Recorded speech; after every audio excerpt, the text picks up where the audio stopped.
আসসালামু আলাইকুম রহমতুল্লাহি ওয়া বারাকাতুহু। সম্মানিত দর্শক, দেশে বেশ কয়েকবার সামরিক শাসন চলেছে। কখনো প্রকাশ্যে, কখনো অপ্রকাশ্যে। আর সে সকল সামরিক শাসনে দেশের কতটা উপকার হয়েছে সেটা পরের বিষয়।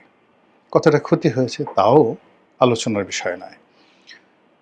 কিন্তু যখন এই সামরিক শাসনগুলো এসেছে, একটু যদি হিসাব করে দেখেন, ওই সময়গুলোতে আসলে সামরিক শাসন ছাড়া কোনো বিকল্প ছিল না। দেয়ার ওয়াজ নো অল্টারনেটিভ। রাজনীতি তো আজকের নয়। আজকের এই আলোচনায় কখন কোন পরিস্থিতিতে কিভাবে সামরিক শাসন আসে এবং এগুলো প্ল্যান করে না, বেশিরভাগ ক্ষেত্রে যেটি হয়, বেশিরভাগ ক্ষেত্রে যেখানে সফল সামরিক অভ্যুত্থান হয়, সেখানে একটি অভ্যুত্থানের জন্য একটা পরিবেশ পরিস্থিতি তৈরি হয়ে যায়। সেই পরিস্থিতির কারণে সামরিক শাসনটা ওয়েল অ্যাকসেপ্টেড হয় এবং সামরিক শাসনের ৯৯% ক্ষেত্রে ফেইল করে যারা উদ্যোক্তা, আর 1% সফল হয়। যেমন ধরুন, আমাদের উপমহাদেশ আসলে সবগুলো সামরিক শাসনই সফল হয়েছে। পাকিস্তানের জিয়াউল হক সফল হয়েছেন, তারপর পারভেজ মোশাররফ সফল হয়েছেন, বাংলাদেশে জিয়াউর রহমান, তারপর এরশাদ সাহেব, এরপর মঈনুদ্দিন ফখরুদ্দিন সাহেব, তারা সফল হয়েছেন। আর এখন যাই বলেন না কেন, ওয়াকারুজ্জামান কিন্তু সফল, একেবারে শতভাগ সফল। এবং ওয়াকারুজ্জামান সাহেবের যে সফলতা, একটা মানে উনি না হলে এই অভ্যুত্থানটা হতো না। এবং অভ্যুত্থানের পরে সারা বাংলাদেশে যে একটা হযবরল অবস্থা তৈরি হয়েছে এবং টিল নাও তিনি পর্দার আড়ালে থেকে সবকিছু যেভাবে নিয়ন্ত্রণ করছেন, বা সবকিছু যেগুলো ম্যানেজ করছেন, আপনি নিয়ন্ত্রণ না বলে ম্যানেজ বলতে পারেন, বা যাকে বলা হয় লাটাই যেভাবে ধরে রেখেছেন, এটি বিস্ময়কর। ইউনূস জমানাতে অনেক কিছু হতে পারত।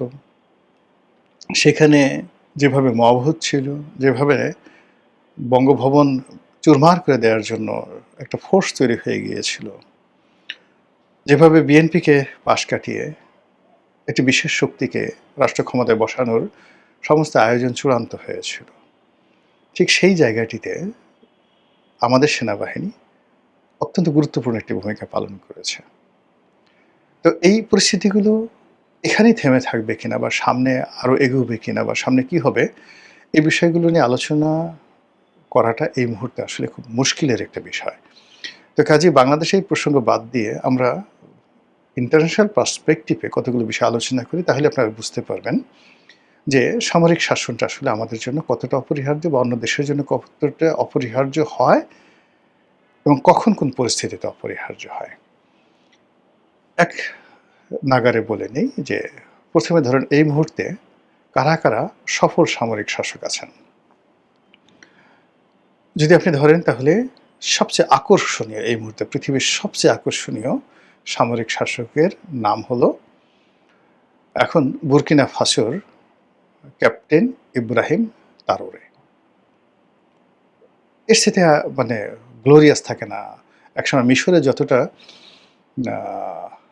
গামাল আবদেল নাসের যতটা জনপ্রিয় ছিলেন, ইব্রাহিম তারোরে ঠিক ততটা। এবং ইব্রাহিম তারোরের আগে, এই সামরিক অভ্যুত্থানের আগে ৩ থেকে ৪টি সামরিক অভ্যুত্থান হয়েছে, তারা ফেল করেছে।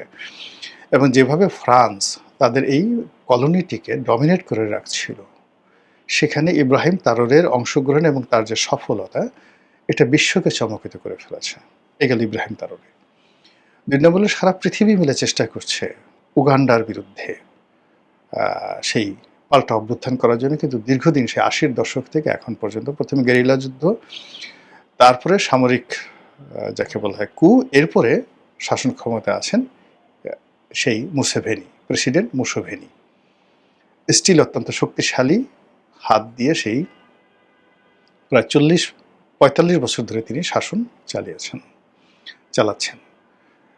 এরপরে মিশরে আছেন সিসি, আব্দুল ফাত্তাহ সিসি, অত্যন্ত সফল সামরিক শাসক, এবং সারা দুনিয়াকে তারা পশ্চিমাদের সঙ্গে সম্পর্ক রক্ষা করছেন, নিজের দেশকে নিয়ন্ত্রণ করছেন, এবং তারা সফল হয়েছেন। আবার যদি আপনি আমাদের পাক ভারত উপমহাদেশে দেখেন, ইমরান খানকে হটিয়ে যেভাবে অসীম মনির পর্দার আড়ালে থেকে মূলত দেশটাকে সামরিক শাসন দিয়ে চালাচ্ছেন, এটি বিস্ময়কর, যেটা বলার মতো নয়। এখন এই সকল দেশ সহ আরও অনেক উদাহরণ দেয়া যাবে, অসংখ্য উদাহরণ দেয়া যাবে, যেখানে মূলত কার্যত ইভেন আপনি চিলি ধরেন, তারপরে কিউবা ধরেন, সেখানে যেভাবেই থাকুক না কেন সামরিক বাহিনী কিন্তু সেখানে খুবই গুরুত্বপূর্ণ ভূমিকা পালন করে চলেছে। তো সেই দিক থেকে বাংলাদেশের যে সামরিক শাসন, সেই সামরিক শাসনটা আমরা দুটো সামরিক শাসন পেয়েছি সরাসরি, আর একাগারের সময় মনিরুদ্দিন ফখরুদ্দিনের শাসন পরোক্ষ, আর এই জমানাতে জেনারেল ওয়াকারুজ্জামানের যে মানে ক্ষমতা, এটা একেবারেই বেশি পরোক্ষ, এটা বোঝা যাচ্ছে না। তো এই জিনিসগুলো কেন হলো? প্রথম যে কারণটা সেটি হলো যে মানুষের রাজনৈতিক অধিকার যখন রাজনীতিবিদরা হরণ করে, এবং রাজনীতিবিদরা যখন নিজেরা অপমানিত হয় এবং তাদের প্রতিপক্ষকে অপমান করে, তখন সেখানে মিলিটারি ইন্টারভেনশনটা অপরিহার্য হয়ে পড়ে।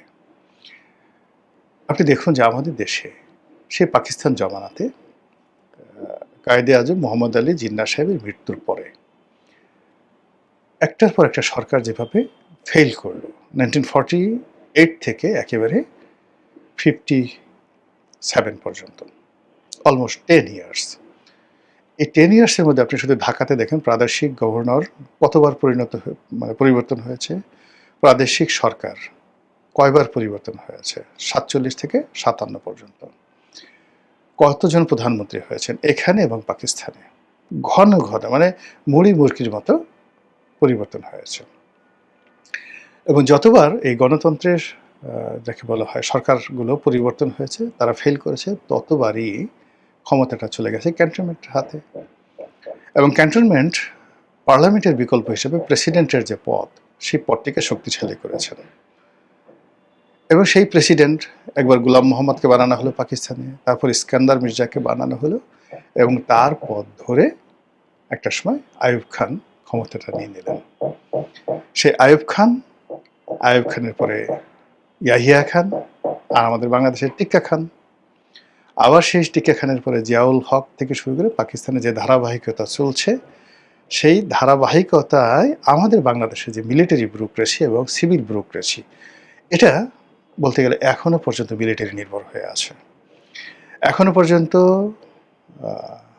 এরশাদ জমানাতে যেটা ছিল সেটা হলো প্রত্যেকটা জেলাতে একজন ডিসি পদমর্যাদার যে বেসামরিক কর্মকর্তা আছেন, বা এসপি পদমর্যাদার যে কর্মকর্তা আছেন, আর জেলা জজ পদমর্যাদার এই কজন হলো একটা জেলার প্রধান কর্মকর্তা অ্যাডমিনিস্ট্রেটিভ ওয়েতে। এর সঙ্গে সঙ্গে রোডস অ্যান্ড হাইওয়েজের একজন এক্সিকিউটিভ ইঞ্জিনিয়ার আছে, তারপর রোডস অ্যান্ড হাইওয়েজের পরে এখানে তারপরে এলজিআরডির একজন এক্সিকিউটিভ ইঞ্জিনিয়ার আছে, পাবলিক হেলথের এক্সিকিউটিভ ইঞ্জিনিয়ার আছে, এরকম অনেকগুলো পোস্ট, এমনকি সিভিল সার্জন, এরকম অনেকগুলো পোস্ট মূলত ডিসি এবং এসপির সমপর্যায়ের। অ্যাটলিস্ট ধরেন 20 জনের মতো জেলা পর্যায়ের কর্মকর্তা রয়েছেন সেম বেয়াজ অ্যান্ড র্যাঙ্কে। তো এরশাদের জমানাতে এই পদগুলো তৈরি করা হয়েছে। তৈরি করার পরে সেখানে যখন একজন মেজরকে পাঠানো হতো, তখন তিনি চান বা না চান সমস্ত জেলা অ্যাডমিনিস্ট্রেশন সেই মেজরের পায়ের উপর লুটিয়ে পড়ত। এমনকি এরশাদ জমানাতে কথা হয়ে উঠেছিল যে আমাদেরকে মেজর র্যাঙ্কে, এমপিরা বলতেন, পার্লামেন্টে বলেছিলেন যে আমাদেরকে মেজরের পদমর্যাদা দেয়া হোক। এই ছিল অবস্থা। এখন সেই মেজরের যে কমান্ডটা, এটা এখন লেফটেন্যান্ট কর্নেল উন্নীত হয়েছে। তো যখনই একটা জেলাতে একজন লেফটেন্যান্ট কর্নেল, হয়তো ডিসি সাহেবের চেয়ে বয়সে অনেক ছোট, কিন্তু তিনি ডেপোর্ট হন, সেখানে তাঁবুর মধ্যে থাকেন বা একটা জায়গাতে থাকেন, কিন্তু সমস্ত ক্ষমতাটা আসলে তার কাছে চলে যায়। এই যে সমস্ত ক্ষমতাটা তার কাছে চলে যায়, এই যে ধারাবাহিকতাটা আমরা পেয়েছি 1957 সন থেকে। এবং 1957 সন থেকে এই যে মিলিটারি ব্যুরোক্রেসি যে সুপ্রিম্যাসি, সেই সুপ্রিম্যাসিটা আজকের দিন পর্যন্ত চলছে। আমাদের রাজনীতিবিদরা মানে কোনো অবস্থাতেই ডিসি এসপিকে পাত্তা দিতে চায় না, কিন্তু কর্নেল সাহেব ডেকেছেন, তারপরে শেষে মেজর সাহেব ডেকেছেন, সঙ্গে সঙ্গে সে রাত ৩টার সময় হোক সেই রাজনীতিবিদরা সেখানে উপস্থিত হবে। কর্নেল সাহেব আসছেন, হাত পা কাঁপা শুরু হয়ে যাবে। যাওয়ার আগে সবাই পশ্চাৎ দেশে হাতাতে থাকবে যে গেলে পিটনি পড়বে কিনা। এই যে আতঙ্কটা, এই আতঙ্কটা ভারতে নেই, এই আতঙ্কটা আমেরিকাতে নেই, এই আতঙ্কটা ইন্দোনেশিয়াতে নেই, এই আতঙ্কটা শ্রীলঙ্কা এবং যাকে বলা হয় সিঙ্গাপুরে কল্পনাই করা যায় না। এমনকি নেপালে এবং ভুটানে, মালদ্বীপে এই জিনিসটা কেউ কল্পনাই করতে পারে না। সেখানে রাজনীতিবিদরা অনেক ক্ষমতাধর। কিন্তু আমাদের এই জায়গাটাতে, অর্থাৎ জাস্ট লাইক মানে আপনার মিশর, জাস্ট লাইক ইরাক, লিবিয়া, এরপরে এখন ইরান, এরপরে পাকিস্তান, বাংলাদেশ, সেম ক্যাটাগরির অবস্থাতে আসছে। এখানে আমরা যারা পলিটিশিয়ান আছি, আমরা একে অপরকে অপদস্থ করার জন্য এবং একে অপরকে ছোট করার জন্য আমাদের সর্বশক্তি নিয়োগ করছি। এবং কোনো অবস্থাতেই এখানে ৩ থেকে ৪টি সেট পলিটিক্যাল ময়দানে কাজ করে। যেমন যে এখন ধরুন আওয়ামী লীগের যে সেটটি ক্ষমতার পুরো ১৭ বছর পোলাও কিংবা মাখন খেয়েছে, এদের একটা গ্রুপ মরে গেছে, একটা গ্রুপ বিদেশে মানে টাকা পয়সা উপার্জন করে তারা আর জীবনে রাজনীতি করবে না এবং করার দরকারও নেই। আর একটা গ্রুপ বসে আছে, তারা আবার দেশে আসবে, সব কিছু করবে। আবার অন্যদিকে যে গ্রুপটি বাংলাদেশে বসে এই বিপদের সময় আওয়ামী লীগের জন্য কাজ করছে, আওয়ামী লীগ যদি কোনোদিন ফিরে আসে এদের কাউকে ডাকা হবে না। ফলে আবার আওয়ামী লীগ আসলে ওই যে নব্য যে মিলিটারি ব্যুরোক্রেসি, নব্য দালাল, নব্য সাংবাদিক, মানে হোয়াট এভার মেবি যা কিছু বলেন সবাইকে আপনারা দেখতে পাবেন। আবার আপনি বিএনপির দেখেন, বিএনপির যারা গত ১৭ বছর যারা মাঠে ছিলেন, ময়দানে ছিলেন, যাদের রক্ত ঝরেছে, আচ্ছা আপনি দেখেন তো রক্ত ঝরেছে কার কার? বয়সেরবাবু রক্ত ঝরেছে, আচ্ছা। তারপর মোয়াজ্জেম হোসেন আলালের রক্ত ঝরেছে। এরপর অন্যান্য যে সমস্ত আরও মানে অনেক লোকের নাম আমি বলতে পারবো। শামসুজ্জামান দুদু থেকে শুরু করে আসাদুজ্জামান রিপন, সোহেল সাহেব আছেন, সবার রক্ত ঝরেছে রাজপথে। এর মধ্যে একমাত্র অ্যানি এবং সুলতান সালাউদ্দিন টুকু ছাড়া এই সরকারের মানে মন্ত্রী পরিষদে কয়জন আছেন। এর বাইরে যারা যারা সরকারের ভিতর থেকে বাইরে থেকে এসছেন, মানে যারা এই মুহূর্তে ক্ষমতা দেখাচ্ছেন, ক্ষমতা প্রয়োগ করছেন, এইগুলো দেখে মানে বিএনপির যারা ত্যাগী নেতাকর্মী রয়েছেন তারা সবাই মানসিকভাবে অসুস্থ হয়ে পড়েছেন। মানে আগামীতে বিএনপি করবে, রাজনীতি করবে এই আগ্রহ তারা এখন প্রতিদিন বলছে, আল্লাহ আজরাইলকে তাড়াতাড়ি পাঠাও, আমরা মরে যাই, আমাদের সসম্মান একটা জানাজার ব্যবস্থা করে দাও। এরকম লক্ষ লক্ষ বিএনপির নেতাকর্মী টেকনাফ থেকে তেঁতুলিয়া পর্যন্ত গুমড়ে গুমড়ে মরছে। আর যারা ক্ষমতা দেখাচ্ছে তারা আসলে গত ১৭ বছর মাঠে ছিল না। এরকম যখন একটা ভ্যাকুয়াম হয়, এই ভ্যাকুয়ামের মধ্যে পুলিশ ঢুকে যায়, এই ভ্যাকুয়ামের মধ্যে এসপি, ডিসি, ওসি ঢুকে যায়, এই ভ্যাকুয়ামের মধ্যে মিলিটারি ঢুকে যায়। আর যেহেতু মিলিটারি মাইন্ড সেট আপ হয়ে গেছে 1957 থেকে, ক্ষমতা যখন একসাথে ঘোর মানে মানে ঘুরতে থাকে, চক্রাকারে ঘুরতে থাকে, সেখানে যার লাঠিটা বেশি শক্তিশালী, যার সম্পর্কে মানুষের ভয় বেশি, সেই এখানে বিজয়ী হয়ে যায়। ফলে আমরা এই যে একটা রাজনৈতিক পট পরিবর্তন হয়েছে শেখ হাসিনার জমানা থেকে ইউনূসের জমানা, ইউনূসের জমানা থেকে তারেক রহমান সাহেবের জমানা। এখানে রাজনীতির যে ফান্ডামেন্টাল যে দিকগুলো রয়েছে সেগুলোর কি কোনো পরিবর্তন হয়েছে? হয়নি। এখানে রাজনীতিবিদদের সম্মান কি বেড়েছে? বাড়েনি।